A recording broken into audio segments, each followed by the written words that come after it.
जय हिंद दोस्तों, मेरा नाम है एस के आनंद और आप देख रहे हैं एस के एजुकेशन यूट्यूब चैनल। दोस्तों, आज की इस वीडियो में हम आपके साथ चर्चा करने वाले हैं कि सीटेट को एक महीने में कैसे पास करें। जो सीटेट है आपका फरवरी 2026 में एग्जाम होना है, उसको एक बार में हम कैसे पास करें, वो भी एक महीने के अंदर अंदर। तो देखिए, यह इसको पास करने के लिए सबसे महत्वपूर्ण क्या है आपका पैडागॉजी। जो पैडागॉजी होती है आपकी पैडागॉजी, ये आपके सीटेट के पेपर में कितने नंबर की आती है? तो लगभग लगभग ये 90 नंबर की अकेले पैडागॉजी आती है। आपका चाहे पेपर फर्स्ट हो और चाहे पेपर सेकंड हो, दोनों जगह लगभग 90 नंबर की आपकी पैडागॉजी हमेशा हर बार पूछी जाती है। ठीक है, तो अगर आप पैडागॉजी पर पकड़ बना लेते हैं, पैडागॉजी पर पकड़ बना लेते हैं, तो यही वो पोर्शन है जो आपको आसानी से पास करवा सकता है। पैडागॉजी में अगर आप पकड़ बन गई, पकड़ बनाने के साथ साथ आप समझ ले जाते हैं पैडागॉजी को कैसे हल करना है, बच्चों को कैसे सिखाना है। अगर इस चीज को आप समझ लेते हैं तो आप समझिए सीटेट पास कर लेंगे। ठीक है, तो जैसे पैडागॉजी आपकी 90 नंबर की, जैसे आपकी सीडीपी हो गई, सीडीपी है ये पूरा 30 नंबर के आता है। ठीक है, सीडीपी में आपके 30 नंबर से यहाँ से पक्के हो जाएंगे। आपके बचा आपका क्या, जैसे आपका पेपर फर्स्ट चाहे सेकंड, लैंग्वेज वन, चाहे आप हिंदी कुछ भी लिए हो, मान लिया हमने हिंदी ली लैंग्वेज फर्स्ट, तो इसमें से 15 नंबर की पैडागॉजी आती है। लैंग्वेज सेकंड जो भी आप लेंगे वहां पर भी 15 नंबर की पैडागॉजी आनी ही आनी है, फर्स्ट पेपर सेकंड पेपर दोनों में। अगर फर्स्ट पेपर में आपका मैथ है, ठीक है, मैथ से, तो यहाँ पर 15 नंबर की पैडागॉजी आती है, बच्चों को कैसे पढ़ाना है। वैसे ही ईवीएस होती है, ईवीएस में क्या होता है, ईवीएस में भी 15 नंबर की पैडागॉजी आती है। ठीक है, तो ये सब जगह, चाहे आपका सेकंड पेपर हो, पेपर सेकंड, चाहे आपका मैथ और साइंस हो, चाहे आपका एसएसटी हो, ठीक है, तो यहाँ पर भी लगभग लगभग जो है 60 नंबर का पेपर होता है। जो पेपर सेकंड होता है, चाहे आपका मैथमेटिक्स हो चाहे आपका एसएसटी हो, 60 नंबर का पेपर होता है, जिसमें से 60 नंबर में से लगभग लगभग 30 नंबर प्लस ही लगभग 30 नंबर की पैडागॉजी इसमें भी आती है और 30 नंबर की इसमें। ये तो आप इसको सॉल्व करते हैं मैथ को या तो एसएसटी को, तो सोचिए 60 में से 30 नंबर यहाँ आपके पैडागॉजी से आते हैं, यानी कि 90 प्लस नंबर पैडागॉजी में आते हैं, आपको मिल जाते हैं। तो बच्चों को कैसे पढ़ाना है, ठीक है, वो चीज सीखिए। जीन पियाजे, वाइगोस्की, लॉरेंस कोहलबर्ग, ठीक है, और चॉम्स्की को आप अच्छे से पढ़िए, उनके थ्योरी को पढ़िए, उनको जो थ्योरी उसको समझिए। रटना नहीं है, कुछ भी इसमें रटना नहीं है, आपको समझना है कि सीटेट में कैसे इनसे रिलेटेड क्वेश्चन पूछे जाते हैं। इस तरह से आप जब पैडागॉजी को समझ लेते हैं तो आपको सीटेट पास करना आसान होता है। चलिए अब आगे हम बात करते हैं कि एक महीने की प्लानिंग हम कैसे करें तो आपका सीटेट एक बार में क्वालिफाई हो जाए। ठीक है, तो सबसे पहले आप पैडागॉजी पर पकड़ बनाएंगे। चलिए हम मंथली आपका जो पीरियड है उसके बारे में बात करते हैं कि आपका एक मंथ में किस तरह से आप डिवाइड करके सब्जेक्ट की तैयारी कर सकते हैं, सीटेट की तैयारी करके आप पास कर सकते हैं। ठीक है, चलिए अब हम बात करते हैं एक महीने को हम कितने पार्टों में डिवाइड करते हैं। एक महीने में कितने वीक होंगे आपके?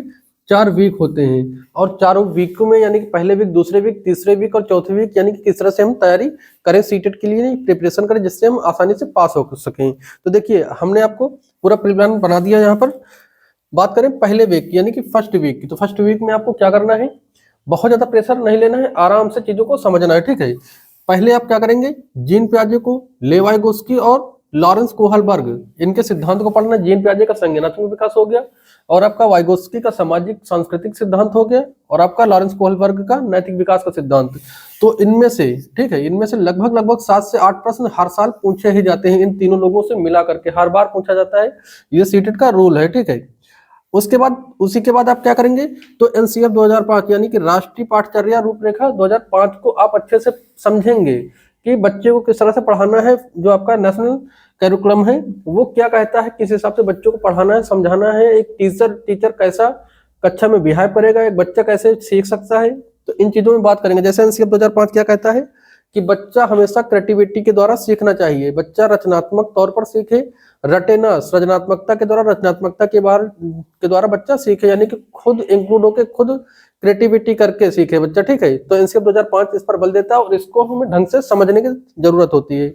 अगला है आपका एनईपी 2020 यानी कि राष्ट्रीय शिक्षा नीति 2020। राष्ट्रीय शिक्षा नीति 2020 से संबंधित क्या क्या बिंदु है जो आपके प्रीवियस क्वेश्चन में पूछे जाते हैं, उन चीजों के बारे में तैयारी करनी होगी आपका। ठीक है, एनईपी 2020 को आपको ढंग से पढ़ना होगा। उसका ढांचा क्या है, तो ढांचा 5+3+3+4 का है। हमने उसकी विस्तृत वीडियो बना रखी है, यहाँ पर बताना काफी ज्यादा लंबा हो जाएगा, तो ये सभी चीजें वहाँ चैनल पर है, जाके आप देख सकते हैं। ठीक है, ज्यादा चर्चा उसके बारे में हम नहीं करेंगे, अभी खाली प्रिपरेशन के बारे में बात करेंगे यहाँ पर। अगला है आपका टैग वर्ड्स, यानी कि टैग वर्ड्स आपके सकारात्मक और नकारात्मक यानी कि पॉजिटिव और निगेटिव टैग वर्ड कौन कौन से हैं जिसके द्वारा आप जो है विकल्प को सही या विकल्प को गलत पहचानते हैं, तो उसके बारे में भी वीडियो अपलोड देख सकते हैं। तो टैग वर्ड पहचानना होगा, जैसे आपका सृजनात्मकता हो गया, बच्चा करके सीखे, और अनुभव के द्वारा सीखना, हस्तपरक अनुभव, मातृभाषा में सिखाना। ठीक है, यानी कि बच्चा जहां पर खुद से सीख रहा होगा वो सभी जो है पॉजिटिव होंगे, और रटना आपका हो गया मात्र, केवल मात्र, शिक्षा प्रणाली, मानक के लिए, और कंठस्थ कराना, याद कराना, गृह कार्य देना, ये सभी निगेटिव होते हैं, तो उनसे बचना होता है हमें, उनको सीधा क्या करना है, कट करना होता है। तो आप पहले हफ्ते में आप इतना काम करेंगे। ठीक है, सीडीपी में आपका जीन पियाजे, लेवाइगोस्की और कोहल वर्ग को पढ़ेंगे, एनसीएफ 2005 अच्छे से तैयार करेंगे, एनईपी 2020 अच्छे से तैयार करेंगे। टैग वर्ड्स को आप समझेंगे कि कौन सा टैग वर्ड यानी कि शब्दावलियां हैं जो हमारे ऑप्शन को सही बताएंगी और कौन सा है जो गलत बताएंगे। ठीक है, अगले वीक में क्या करेंगे, यानी कि दूसरे वीक में, दूसरे हफ्ते क्या करेंगे आप, तो हिंदी का जैसे आपका गद्यांश और पद्यांश हो गया, आपका हिंदी से ही मतलब नहीं, हमारे जो भी सब्जेक्ट हैं, फर्स्ट लैंग्वेज और सेकंड लैंग्वेज, तो उसके बारे में हम पढ़ेंगे, उसके बारे में मुझे प्रैक्टिस करनी होगी। और यहाँ से आपके 15 नंबर लगभग फ्री के मिलते हैं, गद्यांश और पद्यांश को मिला करके एक लैंग्वेज में 15 नंबर, यानी कि दोनों लैंग्वेज को मिलाकर आपका 30 नंबर यहीं से कंफर्म हो जाता है। ठीक है, 30 नंबर यहाँ से कंफर्म हो जाता है, चाहे आपका पेपर फर्स्ट हो चाहे पेपर आपका सेकंड हो। ठीक है, तो गद्यांश और पद्यांश पर प्रैक्टिस करनी होगी सेकंड हफ्ते। और उसमें दूसरा पॉइंट है जो आपका भाषा की पेडागॉजी है, भाषा की पेडागॉजी चाहे आपका हिंदी, इंग्लिश, संस्कृत जो भी आप ले रखे हो, अन्य भाषा जो भी ले रखे हो, तो उसकी पेडागॉजी पढ़नी होगी। ठीक है, पेडागॉजी में आपको जैसे भाषा अर्जन और अधिगम क्या होता है उस चीज को समझना होगा। भाषा अर्जन क्या होता है, जो आप सामान्य तौर से बातचीत के द्वारा अनुभव करके जिस जो भाषा आप सीख लेते हैं किसी भी वातावरण में, वो आपका भाषा अर्जन होती है। भाषा अधिगम क्या होती है, जिसके लिए एक उचित वातावरण की आवश्यकता होती है, नियम, बाकायदा नियम के द्वारा एक उचित वातावरण में कक्षा या किसी माहौल में जाकर आप सीखते हैं, तो अधिगम होता है। तो उन चीजों को पढ़ना होता है अच्छे से। अगला है आपका तीसरा, क्या करेंगे आप दूसरे हफ्ते में, तीसरा पॉइंट क्या है, गणित और ईवीएस। गणित हो गया, ईवीएस हो गया, यानी कि फर्स्ट पेपर और सेकंड पेपर में, सेकंड पेपर में चाहे आपका या फिर मैथ और साइंस हो, क्या मैथ और साइंस, या फिर आपका एसएसटी हो। ठीक है, इनको क्या करेंगे आप, पीवाईक्यू यानी प्रीवियस ईयर क्वेश्चन को सॉल्व करेंगे, उसके मेथड को समझेंगे कि किस तरह से क्वेश्चन पूछा जाता है, उसका आंसर हमें किस तरह से देना होता है। ठीक है, तो आप पीवाईक्यू को सॉल्व करेंगे दूसरे वीक में।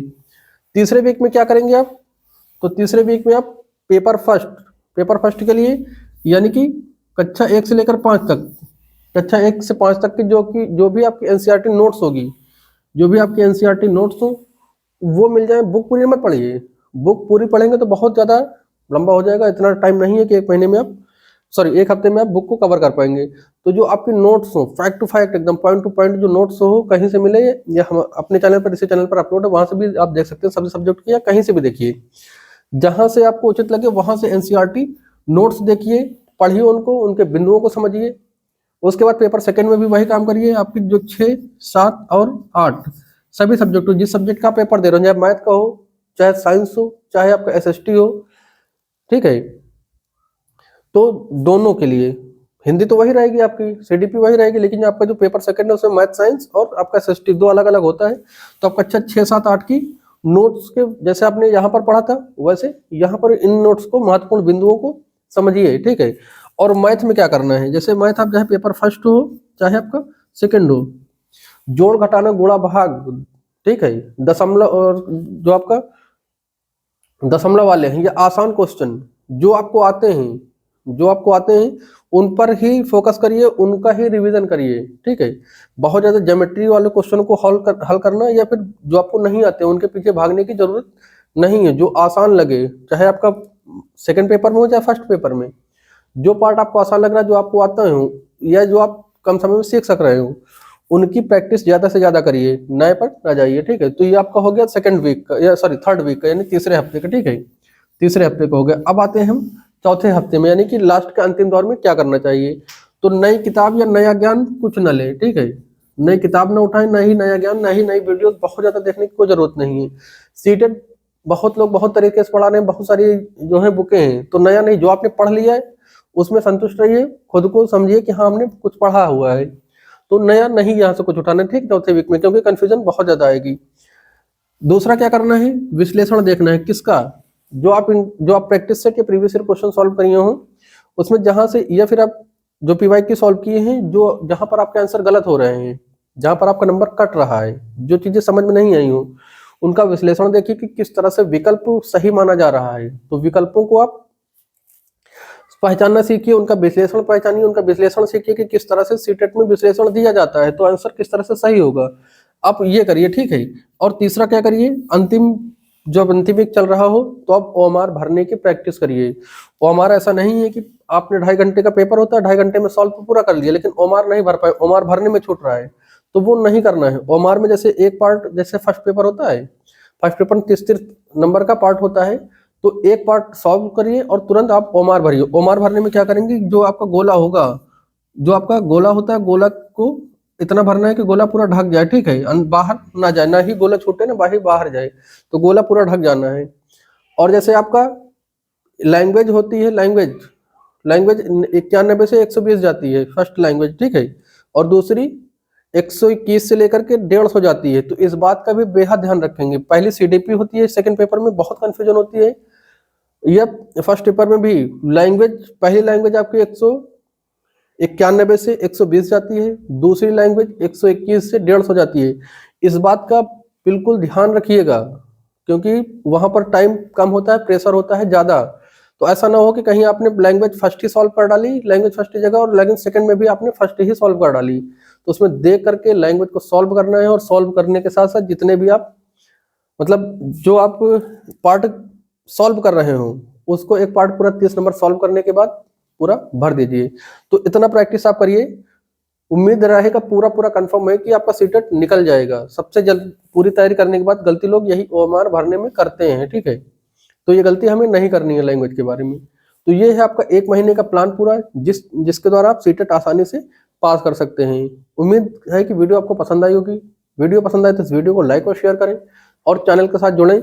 ये जितनी भी चीजें हैं, लॉरेंस कोहलबर, वाइगोस्की, जीन पियाजे, NCF 2005, NEP 2020, negative positive tag word, आपकी थ्योरी चाहे आपकी प्राइमरी लेवल पर हो, प्राइमरी लेवल यानी कि 1 to 5 पर, या फिर आपका जूनियर लेवल 6-7 ईयर की, सभी सब्जेक्ट की थ्योरी चैनल पर अपलोड है, उसको आप देख सकते हैं, ठीक है। भाषा, अर्जन, अधिगम क्या होता है, गद्यांश, पद्यांश, सभी चीजें चैनल पर अपलोड है, आप जाकर देख सकते हैं। तो वीडियो पसंद आए तो उसको लाइक और शेयर करिए, चैनल को सपोर्ट करिए।